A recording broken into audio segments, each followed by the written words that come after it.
you listen to your friend. Lay your jean jacket down across your knees, cause the sun will go down eventually.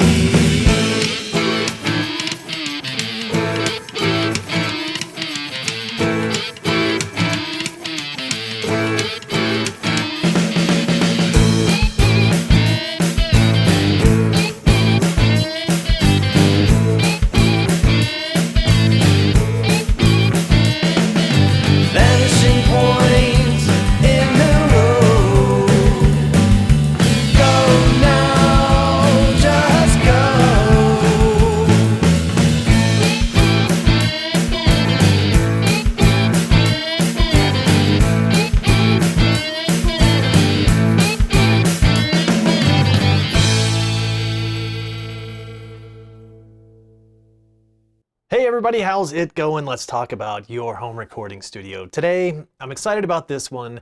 We are gonna give a unboxing and a workout to the Behringer U-Phoria 404 HD. So I'm excited about this one because this is the first interface that I've reviewed on the channel that isn't just a 2-input, 2-output. So this is a 4-input, 4-output audio interface. Kind of excited to play around with some of the features that adds, aside from just being able to simultaneously record 4 tracks. But you know, maybe we'll play around with a few things and just kind of see what all that opens up for us as far as possibilities. I'm also excited to try this out because it's the first interface from Behringer that I've tried other than the UMC22, which is their, you know, almost their absolute entry-level one. This one actually has its own drivers, and I'm kind of excited to see what kind of ASIO performance, what kind of latency we can get out of it, as opposed to the UMC22, which when I first reviewed it a few years ago did great. Even though it used ASIO for all, I was getting like 2.5 or 3 milliseconds of latency in each direction, which was fantastic. And then something happened either with Windows 10 or with ASIO for all, or with the manufacturing of them, I don't know. And I never could really get it to work that well again. So I'm really kind of excited to see now that, you know, Behringer actually has some drivers for this unit. This is one of the HD units in the line of the U-Phoria, and the HD ones seem to all have their own actual dedicated drivers written for them, so I'm excited to try that out. All right, let's swing around here and let's take a look. Let's get this out of the box and just kind of poke around at it a little bit, and then we'll plug it in, install it, configure it, and actually, you know, record a little something through it. All right, let me get things reset up here. Okay, kind of got everything flipped around here. So let's take a look. So what we have here is a 4-in, 4-out audio interface. Let's take a just quick look at some of the marketing materials they got here. Nothing really, you know, so it does do a 24-bit up to 192 kilohertz, which is pretty cool if you're into that. Personally, I'm not, but hey, that whatever floats your boat. Of course, it's got the Midas preamps, which is really one of the reasons why I love the UMC22 so much, is it just for such a cheap, inexpensive interface. The Midas preamps are pretty darn solid. Like, I can't complain about them at all. Of course, and blah, blah, blah. And okay, yeah, so nothing just, you know, fantastic that they're advertising here. You know, take a quick look at the back. But hey, let's pop this thing open and see what we got in here. All right, yeah, let's open this puppy up.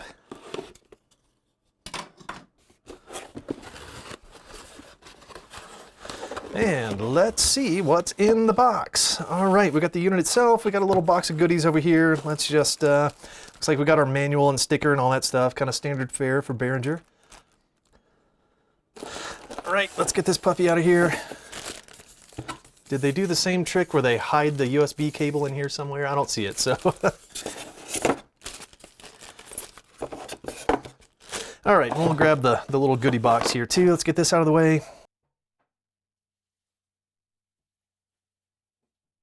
Okay, yeah, actually this is not bad looking.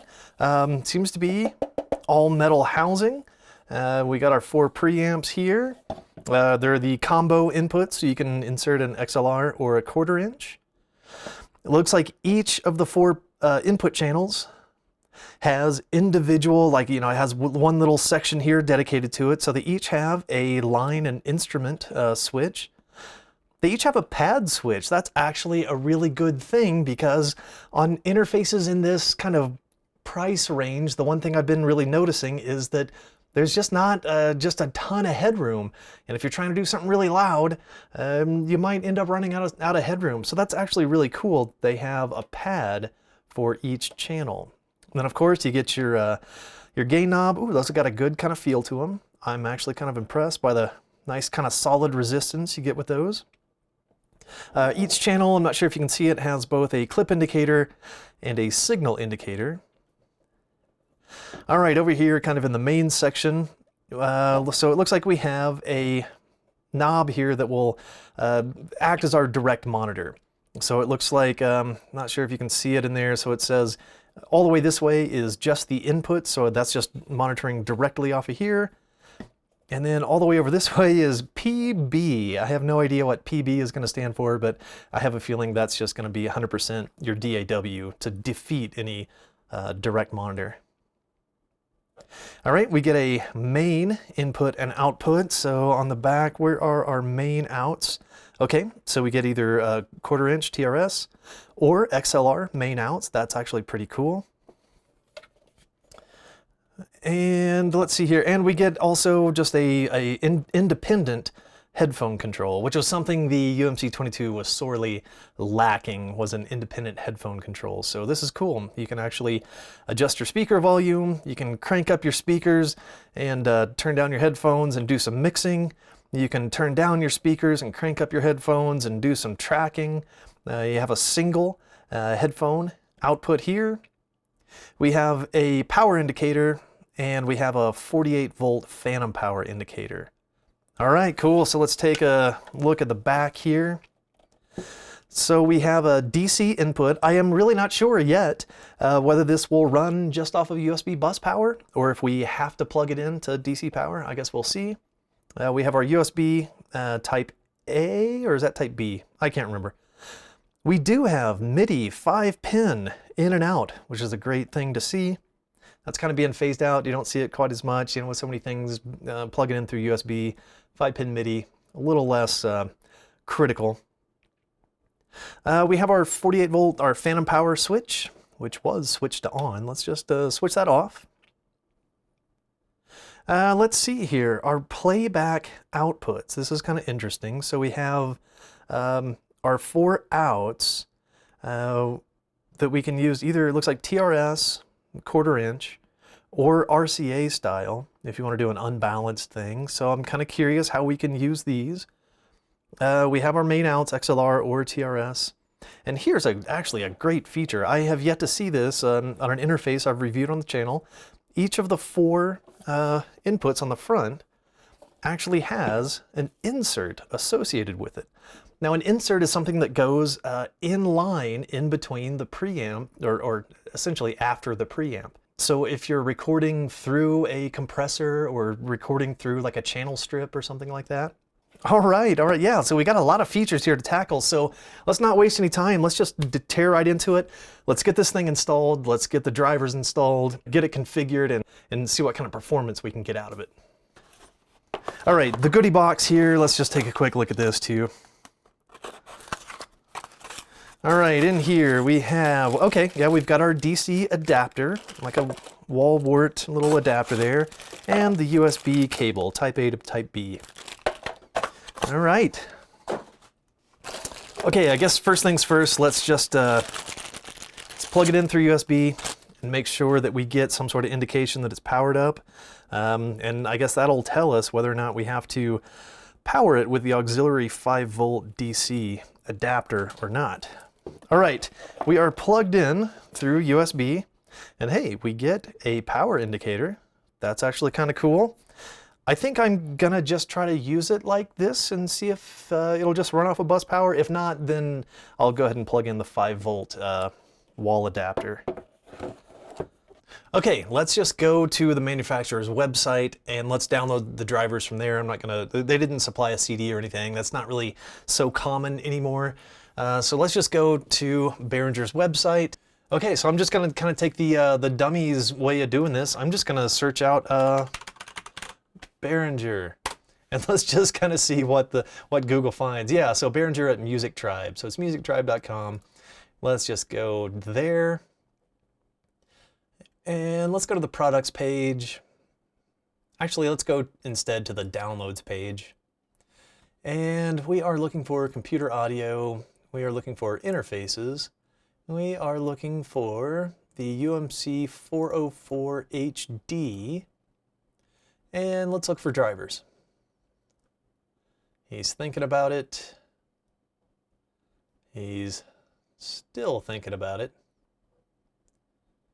Okay, here we go. So a UMC driver, version 2.29 for Windows XP and Vista. Wow. And then Windows driver 4.38. So let's go with the later version. I have a feeling this is going to be our best bet because so yeah, I guess if we're using a legacy version of Windows, we'd want to use that one. I'm using Windows 10. I assume most of you are using Windows 10 or Windows 7. Let's just go with the most recent one here.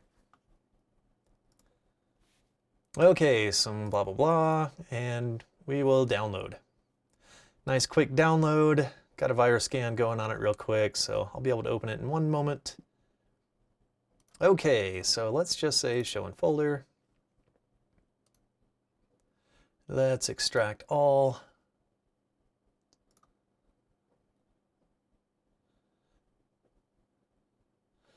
Okay, and so let's look for the executable. Yeah, so setup.exe. So let's just run that and see what happens.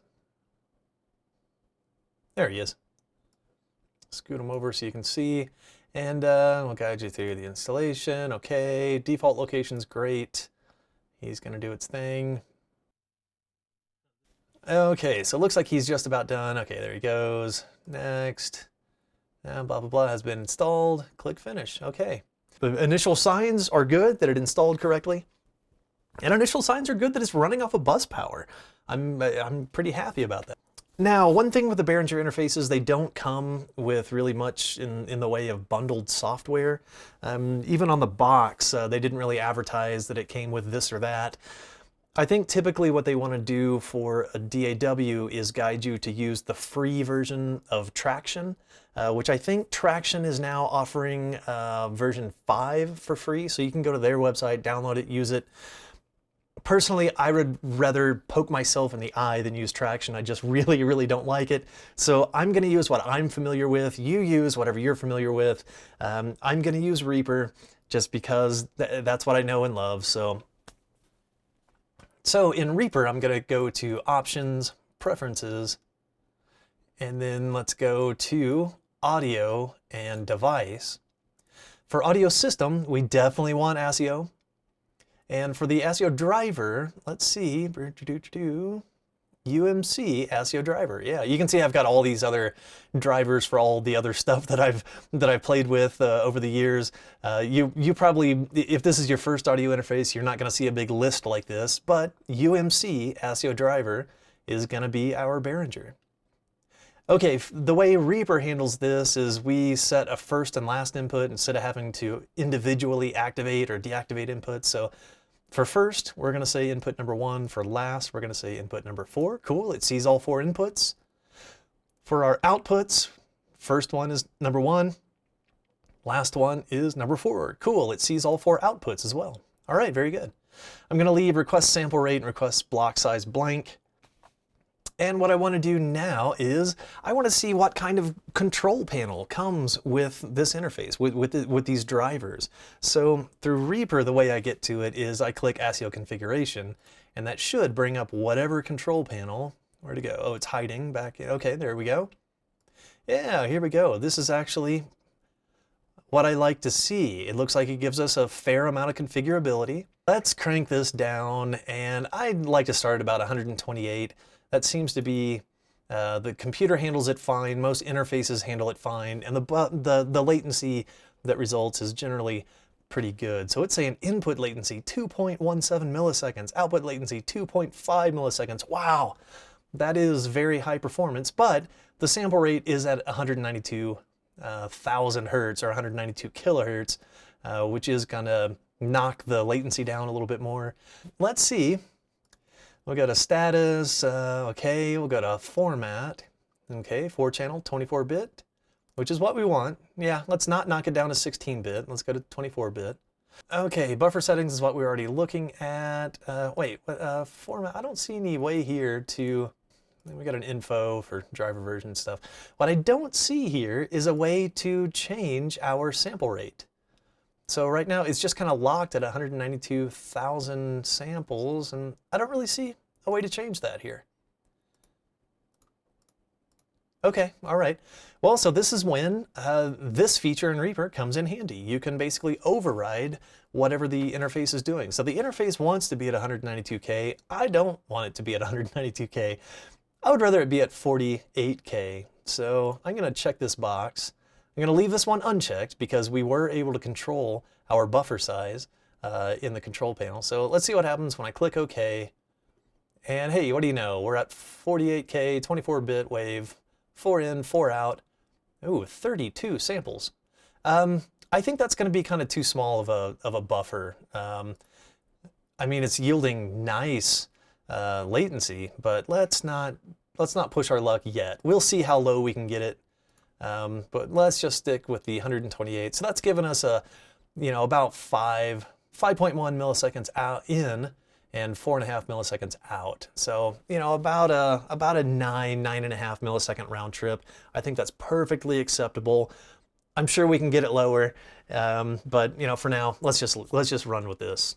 Okay, setup's done. We got the drivers downloaded and installed. We got powered to the unit here. We got it configured in our DAW. I guess now what's left, but let's plug some stuff into it and let's make some music with it. Okay, I guess first if we're gonna make music, we need a beat to make music too. So even though this won't really involve the interface except for monitoring back, speaking of monitoring back, let me grab a pair of headphones. All right, and just as you would probably guess, we plug the headphones into the headphone input. All right, bada bing. There we go. I'll just dial the headphone volume about halfway and adjust it from there. Because now this is set as essentially my computer's sound card. So now all audio is going to play out of this thing and all audio is going to come into this thing. So any other interface, which I have right now, 2 other interfaces plugged into the same computer, I told Reaper, hey, you're using this one. You're not using those other ones. Okay, that beat we were talking about. I'm just going to right click. I'm going to say insert a virtual instrument on a new track. And I just got, let's click on VSTI. I just got the Superior Drummer 3 upgrade at Christmas time. So I haven't played around with it much. So I'm just going to go ahead and fire it up. I've been having a little bit of problems with it crashing Reaper every once in a while. So let's see if it actually comes up. Let's say no, let's not build the multi-channel out. And let's cross our fingers that it doesn't crash Reaper. Hey, all right. It came up first try, yeah. All right, I am going to just tap in just a simple rhythm here real quick. I won't punish you with watching me do it, so let's just forward through this real quick.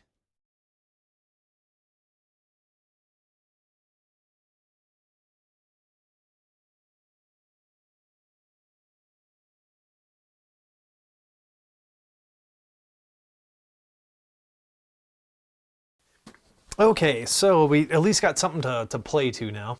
So my first go-to here is let's just plug a bass guitar direct into it and let's record a little bit of bass. All right, yes, I am just doing a bass direct in, so just a cable straight from the output of the bass guitar to, let's see here, let's just do input number 1. We'll start at the top there. Let's set this, let's push this button in so that it is a instrument level, and let's see if we can get a signal. I guess I'm going to need to create a track in my DAW, and let's call it bass, and we're going to set it to input 1. Let's turn the mix all the way to input, and oh, you know what? I had main output all the way down. I wonder if that's why I wasn't getting main. That would be a really derpy thing to do. Let's try it again. Let's see if you're hearing anything. The magic trick to get the main outputs was of course, you got to actually have some volume going out to the main outputs. And then the direct monitor, I turned it all the way to the PB, which would be the, I guess, DAW. Yeah, so I am getting signal right here. You can see the little signal light, and that's with the gain all the way down. I am getting signal, so let's kind of crank it up a little bit. And it's clipping at 50%.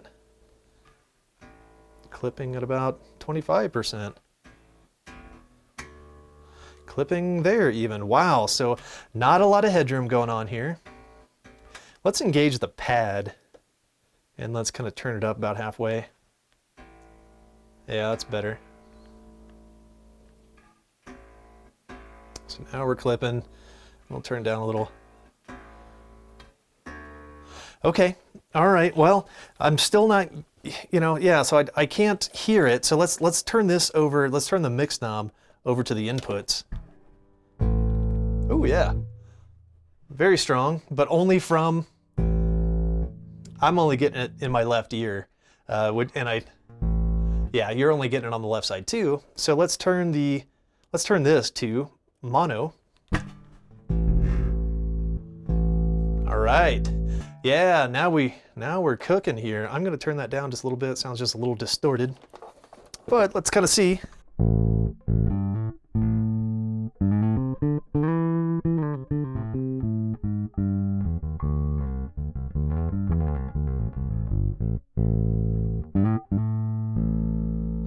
All right, I just changed strings on this bass the other day. In all my years, this is the first time I've ever changed strings on a bass guitar. So yeah, they sound good, sound lively. The direct in on the Midas preamps sounds just as good as I would expect it. I really do like the Midas preamps for direct in, for instrument input. I just think they sound pretty darn good. But yeah, but now if we press play on the project that we've got going so far, I don't think we're gonna hear it. Yeah, so I can see the meters ticking away. I don't hear anything. Doesn't look like you hear anything either. But we hear the bass. So now let's try just turning this mix. Ooh, yeah. 50-50. Turn my headphones down a little bit. Now, do we get both?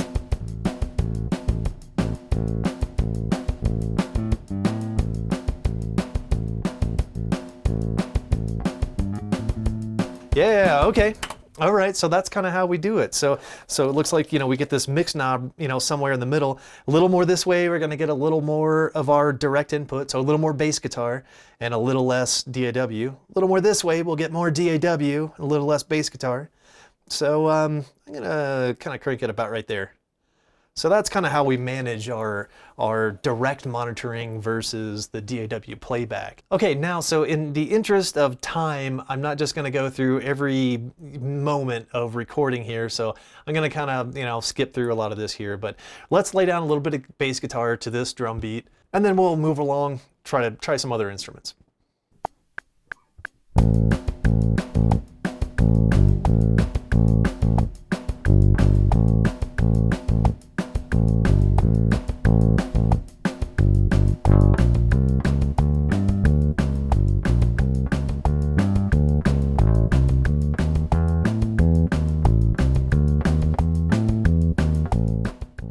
All right, well, that's good enough for now. We got like about a, 1 minute song or so. Let's build on that and let's see where it takes us here. All right, so next, let's try a little bit of electric guitar. I'm in kind of a twangy mood, so let's try a Telecaster. I'm just gonna record it direct as well, and just use like an amp sim of some sort. Let's just kind of see what we end up with here.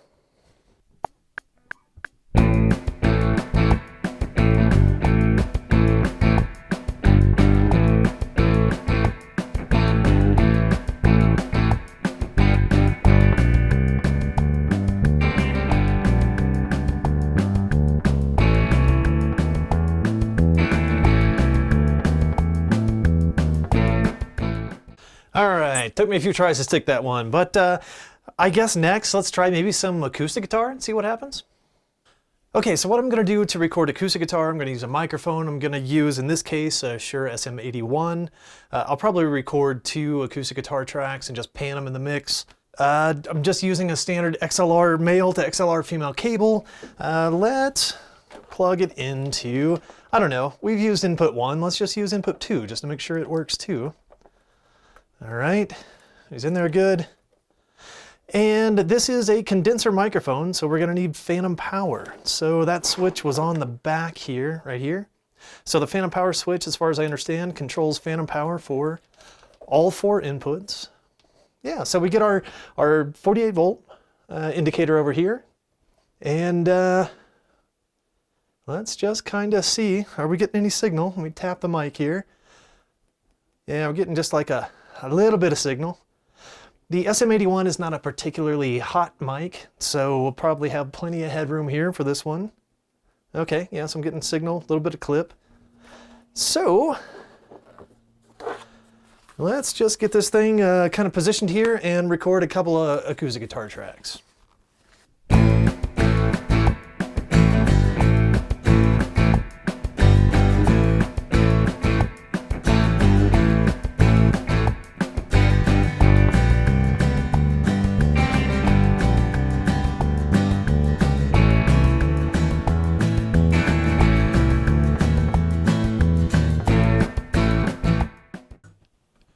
All right, yeah, that was fun. Okay, so we've got just a simple drum beat. We've recorded some direct bass guitar. We've recorded some direct electric guitar. We recorded some acoustic guitar through a microphone. But really, we haven't done anything so far that we couldn't have done with any just 2x2 interface, right? We're not really using more than one input at a time. So, what do I have up my sleeve to be able to exercise more than one channel? So, you know, I could do like a stereo miking on the acoustic guitar, but, you know, this song doesn't really feature the acoustic all that much. But, well, I got a little something cooked up downstairs. Why don't you come with me down there and let's see what we've got going on.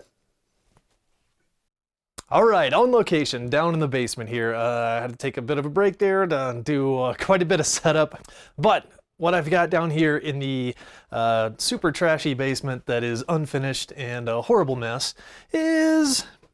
I actually set up my drum kit a couple of days ago. I tried my best at getting it tuned up. You know, I'm not much of a drum tuner. I'm certainly not much of a drum player, but it's the one instrument that I can think of to really give a workout to 4 microphones, 4 inputs at once on the Behringer. Okay, so the 4 inputs that we've got here. On the kick, we have got, inside the hole there, you can't really see it, but it is an Audix D6.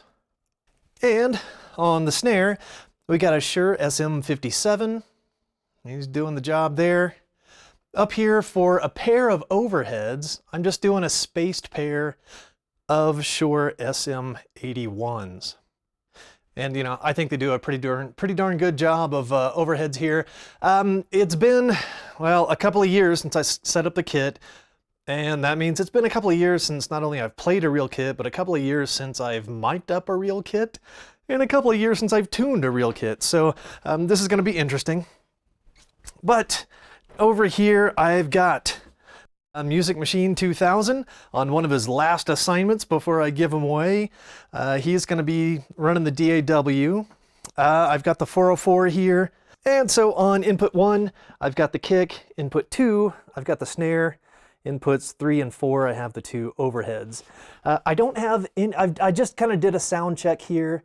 I don't have any of the pads engaged, but you can see that I've got the levels turned pretty darn low on everything to keep them from clipping. But even without the pads engaged, I am able to actually keep it from clipping. So that's pretty good news. I'm not doing a screen capture right now, and I'm not sure if you can see it, but I got Reaper up. I went ahead and just copied that project to this computer, so I'll just pick it up from here for now. I have created 4 tracks in Reaper to represent the 4 drum tracks that I'll be recording. So I guess let's just fire it up here and just kind of see what we end up with. I'm going to apologize in advance for my drumming skills and everything, so this might take a bunch of takes to actually get something workable, but let's see what we end up with.